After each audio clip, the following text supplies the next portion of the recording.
Movie की शुरुआत में हम ताइसिक नाम के एक लड़के को देखते हैं जो ट्रेन में कहीं जा रहा होता है और उसके हाथ में एक डायरी होती है जिसमें लिखा होता है कि वह कभी झगड़ा नहीं करेगा, कभी शराब नहीं पिएगा और कभी रोएगा नहीं। इसके अलावा वह उस डायरी में अपने डेली के कामों को भी लिखता है और पूरा हो जाने पर उन्हें काट देता है। इसके बाद ताइसिक स्नैक खाता है और खाने के बाद डायरी में से उस काम को काट देता है। दरअसल ताइसिक एक गैंगस्टर होता है जो अपनी 10 साल की सजा पूरी करके जेल से रिहा हो जाता है। अभी वह अपने होम टाउन जा रहा होता है। 10 साल की जेल की सजा भुगतने के बाद ताइसिक सुधरने का फैसला करता है और सारे गलत कामों को बंद करके अपनी जिंदगी को नए सिरे से शुरू करना चाहता है। इसके बाद हम देखते हैं कि ताइसिक अपने होम टाउन सनफ्लावर टाउन पहुंच गया है। वहां पहुंचकर वह सनफ्लावर नाम की लेडी से मिलने उसके रेस्टोरेंट जाता है। वहां वह हुईजू नाम की एक लड़की से मिलता है। हुईजू सनफ्लावर लेडी की बेटी दिखाई है। वह ताइसिक से कहती है कि अभी माँ घर पर नहीं है, तुम शाम को उनसे मिलने आना। ताइसिक के पास रुकने के लिए कोई जगह नहीं होती है, इसलिए वह पब्लिक बाथ हाउस में नहाने जाता है। 10 साल बाद ताइसिक के लिए चीजें और जगह काफी बदल गई थी। बाथ हाउस में उसे सेंसर वाली लॉकर की मिलती है जो उसने पहली बार देखी होती है, जिसे लॉकर में लगाने से वह आवाज कर रही थी। ये ताइसिक के लिए नया था, इसलिए वह उसे बार बार लगाकर देख रहा था। वहाँ पर पास में बैठा एक आदमी इरिटेट हो जाता है और उसे ऐसा करने से मना करता है, लेकिन जब ताइसिक नहाने के लिए अपने कपड़े निकालता है तो वह आदमी ताइसिक के टैटू को देखकर घबरा जाता है।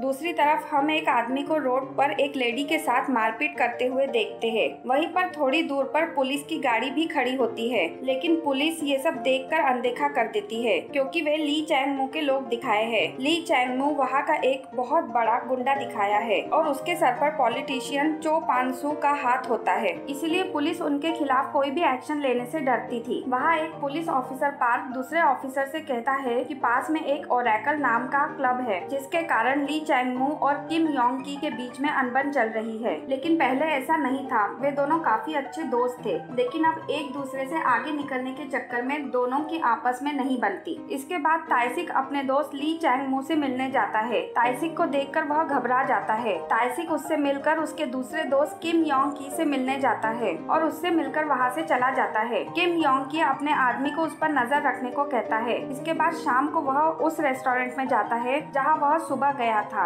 वहाँ पर सनफ्लावर लेडी उसे देखकर खुश हो जाती है क्योंकि वह उसकी माँ दिखाई है। सनफ्लावर लेडी ताइसिक की सगी माँ नहीं होती है, ताइसिक उनका अडॉप्टेड सन दिखाया है। इसके बाद ताइसिक सनफ्लावर लेडी और उसकी बेटी तीनों मिलकर डिनर करते हैं। इसके बाद जब हुईजू उसे कमरा दिखाने जाती है तो उससे कहती है कि यहाँ रहना है तो रोजमर्रा के कामों में हाथ बटाना पड़ेगा। वह ताइसिक से कहती है कि मैं बर्तन साफ करूंगी और तुम टॉयलेट साफ करोगे और कुत्ते को खाना खिलाओगे। ताइसिक उसकी बात मान जाता है। रात में सोते वक्त वह खुद को याद दिला रहा होता है कि वह कभी शराब नहीं पिएगा, कभी फाइट नहीं करेगा और ना ही कभी रोएगा। दूसरे दिन हुईजू सुबह सुबह स्कूल जाने के लिए रेडी हो जाती है। वह ताइसिक को नींद से उठाकर उसे घर की चाबियां देती है और उससे कहती है कि उसे अगर बाहर जाना हो तो घर लॉक करके जाए। दूसरी तरफ हम पॉलिटिशियन चो पानसू को देखते हैं जो भोली भाली जनता को अपनी मीठी मीठी बातों से बेवकूफ बना रहा था। ये सब वो जनता के वोट पाने के लिए कर रहा था, लेकिन जैसे ही वह जनता से मिलकर गाड़ी में बैठता है तो अपने हाथों को टिश्यू पेपर से साफ करता है क्योंकि वह गरीब लोगों को बिल्कुल भी पसंद नहीं करता है और वहाँ से चला जाता है। इधर हम देखते हैं कि ताइसिक पुलिस स्टेशन में बैठा है। उसे वहाँ पर साइन करने के लिए बुलाया होता है। तभी वहाँ पर एक पुलिस वाला आता है और उससे पूछता है, क्या तुमने मुझे नहीं पहचाना?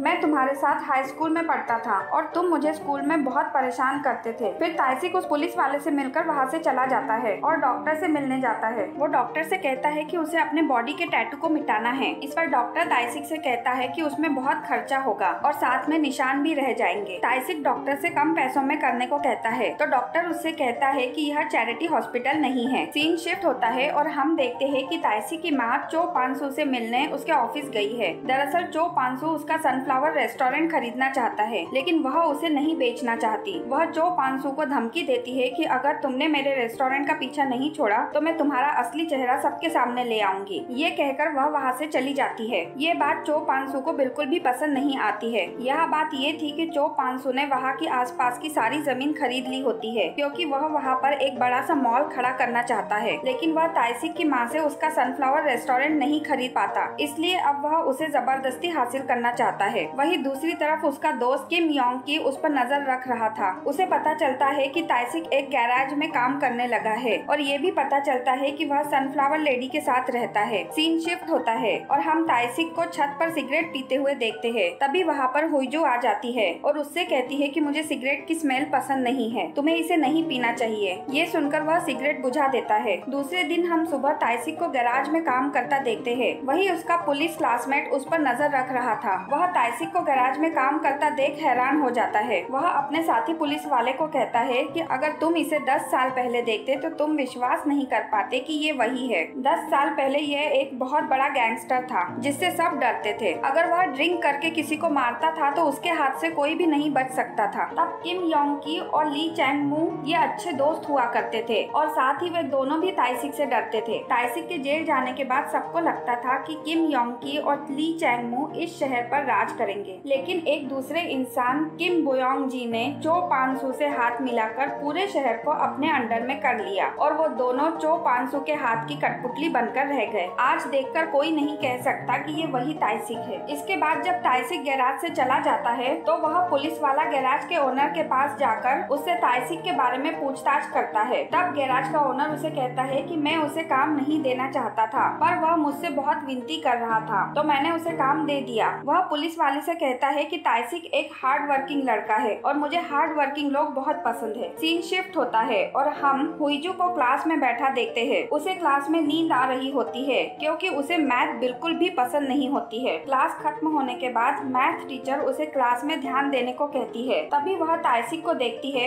जो वहाँ खड़ा होकर कुछ पढ़ रहा होता है। हुईजू उसके पास जाकर उससे पूछती है क्या तुम भी पढ़ाई करना चाहते हो? तो वह कहता है कि सिर्फ इंग्लिश सीखना चाहता हूँ। उस पर हुईजू उससे कहती है बाकी सब्जेक्ट का क्या? तो ताइसिक कहता है मुझे बाकी सब आता है, बस इंग्लिश नहीं आती। वह बात कर ही रहे होते हैं कि मैथ टीचर ताइसिक को आवाज लगाती है। वो दोनों एक दूसरे को पहले से जानते हैं। 10 साल पहले वो दोनों एक दूसरे से प्यार करते थे। यहाँ ताइसिक यह देखकर खुश हो जाता है कि वह एक टीचर बन गई है। ताइसिक उससे कहता है कि वैसे भी मैं एक आखिरी बार तुमसे मिलना चाहता था। वो पूछती है क्यों? इस पर ताइसिक कहता है कि मुझे तुम्हें सॉरी कहना था। इसके बाद वह हुईजू के पास जाता है जो एक शॉप के बाहर खड़ी होकर पोर्टेबल मल्टीमीडिया प्लेयर देख रही थी। वो ताइसिक को बताती है कि तुम इससे फोटो खींच सकते हो, गाने सुन सकते हो और इस पर मूवी भी देख सकते हो। ये सब ताइसिक के लिए काफी नया होता है, इसलिए उसे हुईजू की बात पर यकीन नहीं होता और वो उससे कहता है कि मुझे बेवकूफ मत बनाओ। इसके बाद वो दोनों एक फूड स्टॉल पर कुछ खा रहे होते हैं। तभी हुईजू का एक क्लासमेट जिसका हुईजू पर क्रश होता है वह वहाँ पर आ जाता है और उसे ताइसिक के साथ देखकर जल जाता है। वो ताइसिक को बहुत मारता है और उसे हुईजू से दूर रहने को कहता है। वह ताइसिक से कहता है कि वो हुईजू को 2 साल से पसंद करता है। हुईजू उसे रोकने की कोशिश करती है, उसे ताइसिक को मारने से मना करती है, लेकिन वह नहीं सुनता। जब वह ताइसिक को मार मार कर थक जाता है तो वह अपने दोस्त को उसे मारने को कहता है। जब उसके दोस्त ताइसिक को मार रहे होते हैं तो ताइसिक की टी शर्ट फट जाती है और वहाँ खड़े सब लोग उसके टैटू को देखकर घबरा जाते हैं। वो समझ जाते हैं कि यह एक गैंगस्टर है। फिर ताइसिक और हुईजू वहाँ से चले जाते हैं। सीन शिफ्ट होता है और हम देखते हैं कि पॉलिटिशियन चो पानसू ली चैंग मू और किम योंग की के साथ मिलकर मीटिंग कर रहा है। वह मीटिंग में ओरेकल क्लब का बिजनेस प्लान डिस्कस कर रहा होता है। ली चैंग मू और किम योंग की दोनों ये चाहते थे कि ओरेकल क्लब का बिजनेस संभालने को उन्हें दिया जाए। तब चो पानसू उनसे कहता है कि जो भी सनफ्लावर रेस्टोरेंट को खाली करवाएगा मैं उसे ओरेकल क्लब संभालने के लिए दे दूंगा। इस पर ली चैंग मू कहता है कि मैं ये काम करूंगा, पर किम योंग की यहाँ पर चुप रहता है। इसके बाद अगली सुबह हम ली चैंग मू को अपने गुंडों के साथ सनफ्लावर रेस्टोरेंट के बाहर देखते हैं। वो अपने गुंडों को रेस्टोरेंट में तोड़फोड़ करने भेजता है। वहाँ पर ताइसिक बैठकर खाना खा रहा था। तभी वो गुंडे रेस्टोरेंट में घुसकर टेबल चेयर फेंकने लगते हैं। उनके पीछे पीछे ली चैंग मू भी आ जाता है। जैसे ही वह वहाँ पर ताइसिक को देखता है तो उसके होश उड़ जाते हैं और वह अपने गुंडों को रोक लेता है। ताइसिक ली चैंग मू का गला पकड़कर उससे पूछता है कि तुम यहाँ क्या कर रहे हो? इस पर ली चैंग मू उससे माफी मांगता है और कहता है कि मुझे नहीं पता था कि तुम यहाँ पर रहते हो, मुझे पता होता तो मैं यहाँ पर नहीं आता। फिर वह अपने गुंडों को लेकर वहाँ से चला जाता है और किम योंग की के पास जाकर कहता है कि तुम्हें पहले से पता था कि ताइसिक सनफ्लावर लेडी के यहाँ रह रहा है, इसलिए तुम मीटिंग में चुप थे। सीन शिफ्ट होता है और हम ताइसिक को हुईजू को मैथ पढ़ाते हुए देखते हैं। वह उससे कहती है कि तुमने हाई स्कूल तक ही पढ़ाई की है, फिर भी तुम्हारी मैथ इतनी अच्छी कैसे है? तो ताइसिक हुईजू को बताता है कि जेल में उसे एक मैथ टीचर मिले थे, उन्होंने टाइम पास करने के लिए उसे मैथ पढ़ाना शुरू कर दिया था। अगले दिन हम देखते हैं कि ताइसिक अपनी पहली कमाई से सनफ्लावर लेडी के लिए जूते लाता है, जिसे देखकर वह उससे कहती है कि तुम्हें ये पैसे बचा कर रखने चाहिए थे और इसे खुद पर खर्च करना चाहिए था। इस पर ताइसिक कहता है कि आपने मेरे लिए बहुत कुछ किया है, मैं भी आपके लिए कुछ करना चाहता था। ये सुनकर वह इमोशनल हो जाती है। तब हुईजू इशारों में उसे माँ को गले लगाने को कहती है। फिर वो दोनों एक दूसरे से गले मिलते हैं। ताइसिक हुईजू के लिए भी गिफ्ट लाया होता है। वह हुईजू को गिफ्ट देता है तो हुईजू देखती है कि ये तो वही पोर्टेबल मल्टीमीडिया प्लेयर है जो उसने उस दिन शॉप में देखा था। वो ताइसिक से कहती है कि यह बहुत महंगा है, मैं इतना महंगा गिफ्ट नहीं ले सकती और उसे गिफ्ट वापस कर देती है। कुछ देर बाद हम देखते हैं कि हुईजू ताइसिक के लिए कॉफी बनाकर ले जाती है और उसकी तरफ देखने लगती है। ताइसिक समझ जाता है और उससे कॉफी लेकर उसे मल्टीमीडिया प्लेयर दे देता है और डायरी में से गिफ्ट देने वाली बात को काट देता है। अगले दिन जब ताइसिक हुईजू को मैथ पढ़ा रहा होता है तभी उसके हाथ में ताइसिक की डायरी लग जाती है जिसमें वो क्या क्या करना चाहता है वो सब लिखा होता है। दरअसल ये डायरी उसे सनफ्लावर लेडी ने दी होती है जब वह उससे जेल में मिलने जाती है। ताइसिक ने अपनी डायरी में काफी सारी विशेष लिखी होती है जिसमें से एक विश फैमिली के साथ पिकनिक जाना होता है। हुईजू उससे कहती है कि वह उसकी ये विश पूरी करेगी। इसके बाद वो सब पिकनिक पर जाते हैं और वहाँ खूब इंजॉय करते हैं। फिर हुईजू अपने मल्टीमीडिया प्लेयर से उन तीनों की एक साथ तस्वीर खींचती है। इसके बाद वह डॉक्टर के पास अपने टैटू को रिमूव कराने जाता है जहाँ पर हुईजू भी उसके साथ जाती है। वापस आते आते वह एक फूड स्टॉल पर कुछ खाने के लिए रुके हैं। तब हुईजू उससे कहती है कि तुम्हें बहुत मेहनत करनी है क्योंकि हम दोनों एक साथ कॉलेज में जाएंगे। ताइसिक पूछता है क्यों? इस पर हुईजू कहती है मैं बहुत प्रिटी हूँ, तुम वहाँ मेरे बॉडीगार्ड बनकर रहोगे, इससे मुझे कॉलेज में कोई परेशान नहीं करेगा। घर आकर ताइसिक डायरी में नया टास्क लेता है, हुईजू के साथ एक ही कॉलेज में जाना। वह बहुत खुश दिखाई देता है। अगले दिन हम देखते हैं कि चो पानसू का राइट हैंड किम बोयोंग जिन ताइसिक से मिलने आता है और उसे सारी कहानी बताता है। वह बताता है कि चो पानसू तुम्हारी माँ का रेस्टोरेंट लेना चाहता है और उसे लेने के लिए वह किसी भी हद तक जा सकता है। बेहतर होगा कि तुम उसे ये रेस्टोरेंट दे दो। अगले दिन हम देखते हैं कि ली चैंगमू फिर से सनफ्लावर रेस्टोरेंट में आकर तोड़फोड़ करता है। जब सनफ्लावर लेडी उसे रोकने की कोशिश करती है तो वह उसे भी रेस्टोरेंट से बाहर धक्का दे देता है। तभी वहाँ पर हुईजू आ जाती है और ली चैंगमू के सिर पर जोर से मल्टीमीडिया प्लेयर दे मारती है। ली चैंगमू उसे भी धक्का मारकर गिरा देता है और उनके रेस्टोरेंट में तोड़फोड़ करके वहाँ से चला जाता है। कुछ दूर पर कार में बैठे पुलिस वाले सब देख रहे थे लेकिन उन्होंने कुछ नहीं किया। फिर हुईजू ताइसिक को बुलाने जाती है। जैसे ही ताइसिक को पता चलता है वह दौड़कर रेस्टोरेंट में पहुंच जाता है और अपनी माँ की सब कुछ समेटने में मदद करता है। अगले दिन ताइसिक चो पानसू से मिलने उसके ऑफिस जाता है और उससे कहता है कि मैंने मारपीट करना छोड़ दिया है, मुझे फिर से वही 10 साल पुराना ताइसिक बनने पर मजबूर मत करो। चो पानसू को उसकी बात से कोई फर्क नहीं पड़ता बल्कि वह ताइसिक से कहता है कि अगर तुम मुझे वो रेस्टोरेंट दे देते हो तो वहाँ पर जो मॉल बनेगा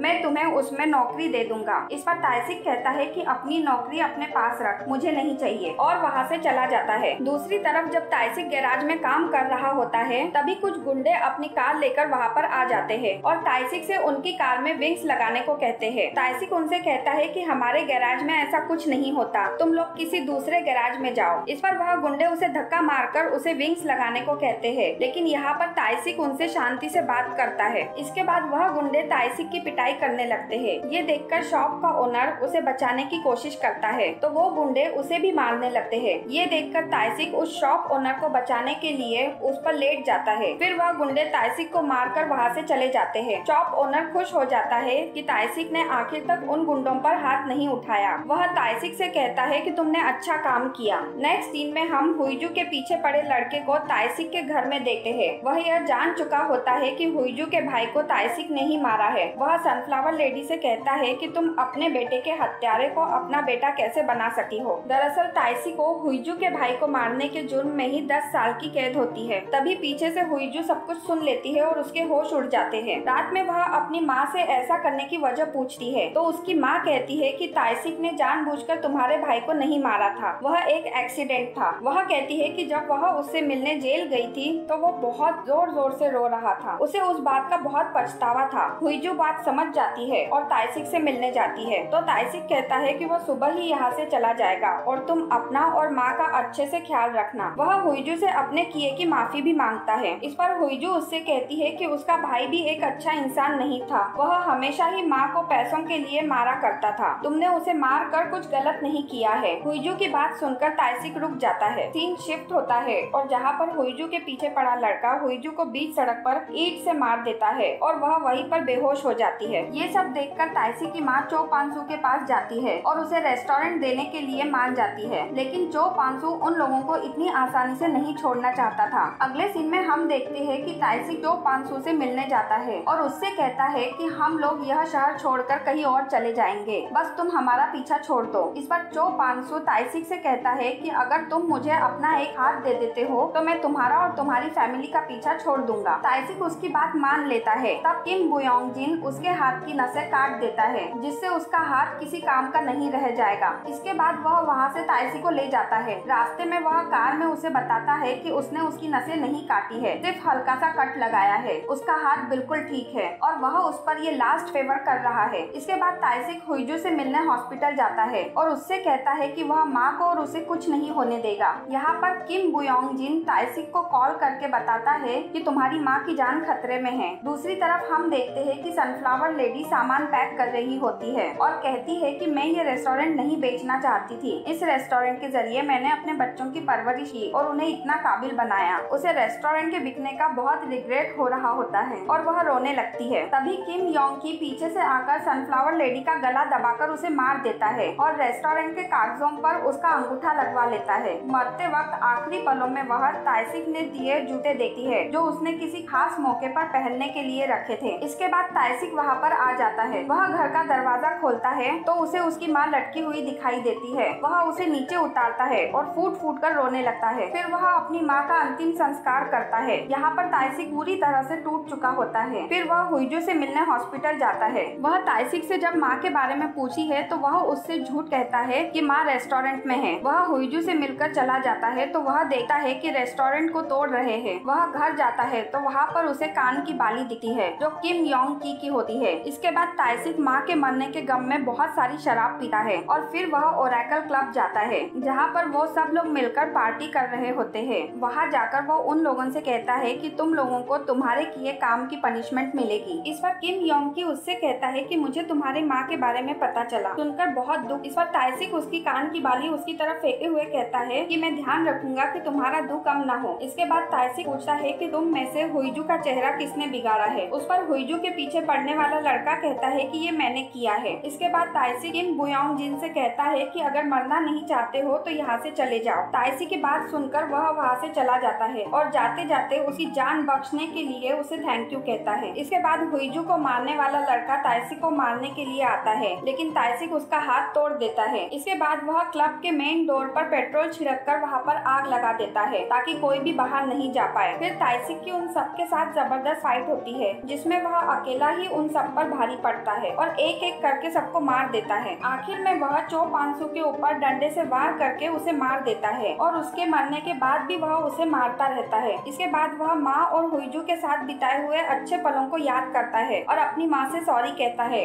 और उसी आग में खुद भी जलकर मर जाता है। आखिर में हम हुईजू को देखते हैं जो मैथ में टॉपर बन गई थी। उसने उसी टॉपिक पर थीसिस लिखी थी जो ताइसिक ने उसे पढ़ाया था। इसके बाद हम उसे एक बेंच पर बैठा देखते हैं जहाँ पर वह अपनी डायरी में उन तीनों की तस्वीर देख रही होती है और फिर वह उस डायरी में थीसिस वाला टास्क काट देती है जो उसने पूरा कर दिया था। यहाँ हमें पता चलता है कि हुईजू ताइसिक से प्यार करती है और इसी के साथ यह मूवी यहीं पर एंड हो जाती है।